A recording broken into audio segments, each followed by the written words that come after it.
If I die from this, someone sue and get some money.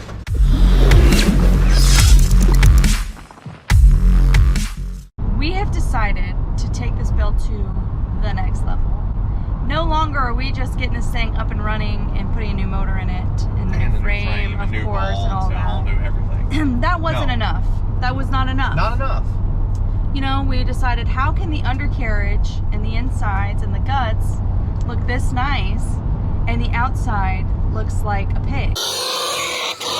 And I thought to myself, you know what, I want to spend several thousand more dollars. We decided, you know what, let's take this thing all the way. Let's get this thing shiny and new again. So we're picking out all new interior, we're gonna paint her, we're gonna new windows, new seat, everything. I don't think there's gonna be hardly anything on this truck left untouched. So literally the only thing original left on this truck is the original metal. Yep, on the body. That's it. That's it. And even that, we're gonna do a lot of body work to get all the dents out. Over the next couple of weeks, course of the next couple of weeks, when we go to the shop, you'll see us. We are taking the truck all apart. It is in pieces right now, and we are working on body work, so patching up holes. We have discovered that there are areas of our truck that have Bondo on them. We are gonna have to fix up a couple places. The floor on the inside of the cab is solid. This morning we are headed to the paint shop to pick out our paint colors. I am limiting myself to selecting an original factory color, so... Ish. What do you mean Factory ish? color-ish. What do you mean ish? Well, we might give it a little more. BAM! I don't know about that. I want to keep it factory, and so I'm limiting myself to the original 59 paint colors And schemes. So we'll see what we come up with.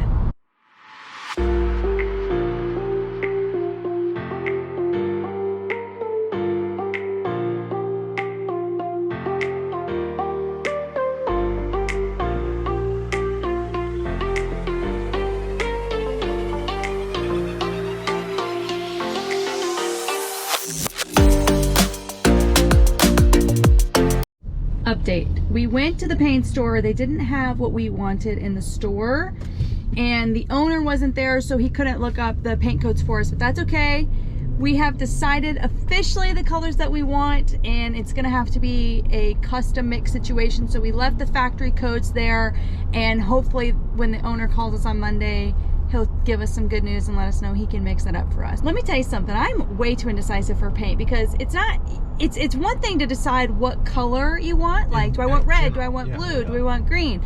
And then once you decide on a color, there's 500 different shades of that color. So it's like, how do you possibly pick? So my tip, if you're doing a classic, I would really recommend, if you want that classic look, to stick to a factory paint code color. Just make sure, it's gonna make your life so much easier, and just trust me, because if you go to the paint store and you say, hey, I want to paint my classic truck blue, they're gonna have a million shades of blue for you. So when in doubt, go to the factory sheet, look at the factory paint codes, and narrow your choices to there. It'll make your life so much happier.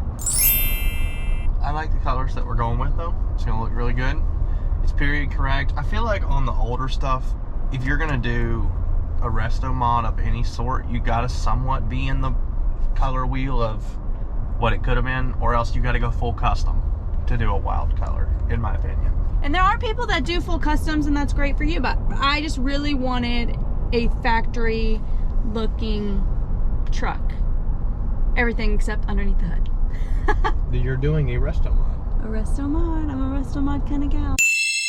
Now that that's done, we're gonna head to Josh's shop and we're gonna get started on the body work today. We're gonna try to dry fit the cab onto the frame before we send it off to paint, make sure everything looks good, and then we're gonna do a lot of fabricating. You ready to start your fab work? Oh, it's gonna be an adventure, boys and girls. Let's go.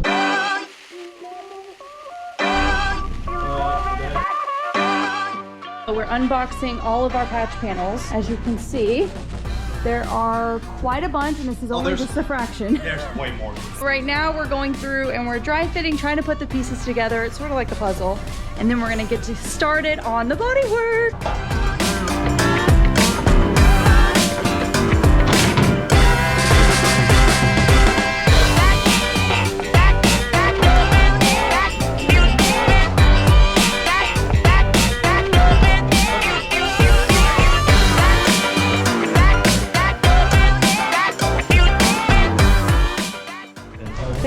finding inside the crevices.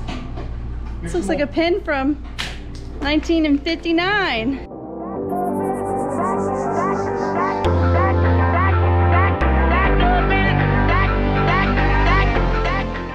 We need to bring this little contraption back. It hooks on your pencils so you can put it into your pocket. So cool.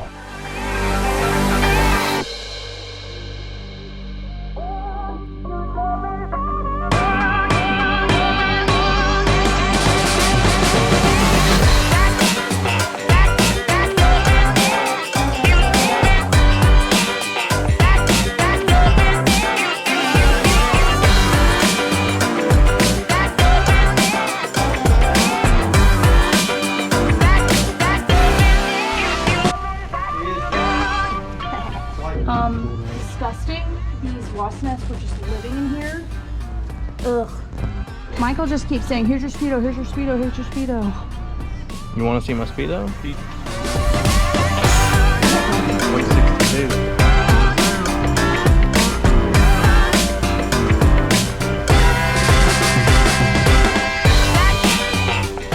So we have the cab stripped down as much as we're gonna strip it. Next up, we're gonna try to dry fit it onto the frame. So it's gonna take a little maneuvering here. So we've got stuff everywhere. So let's get to work.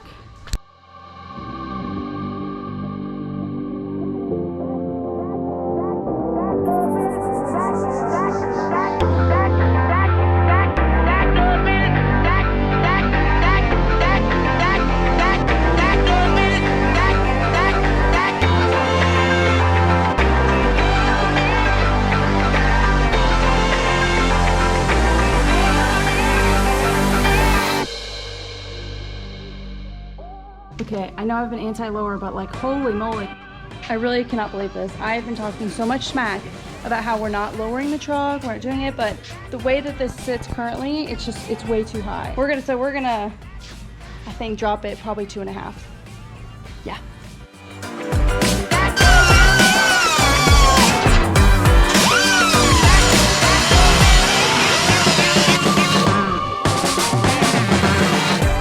This is very gone. I mean, they don't paint the insides of the doors when they came out of the factory and forever ago.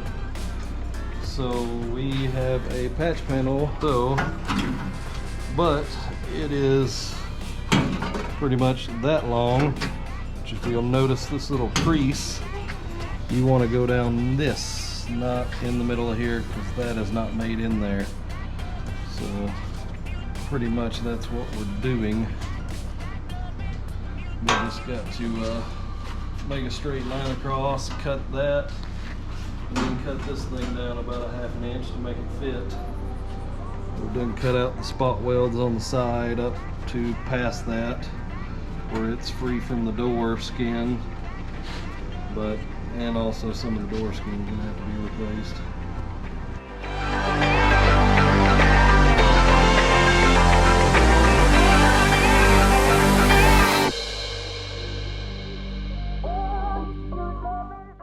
Out with the olds.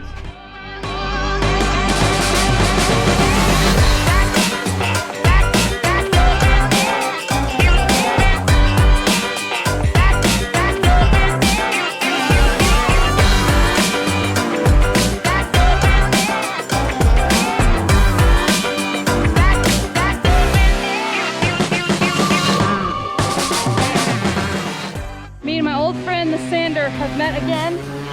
But this time I've come prepared.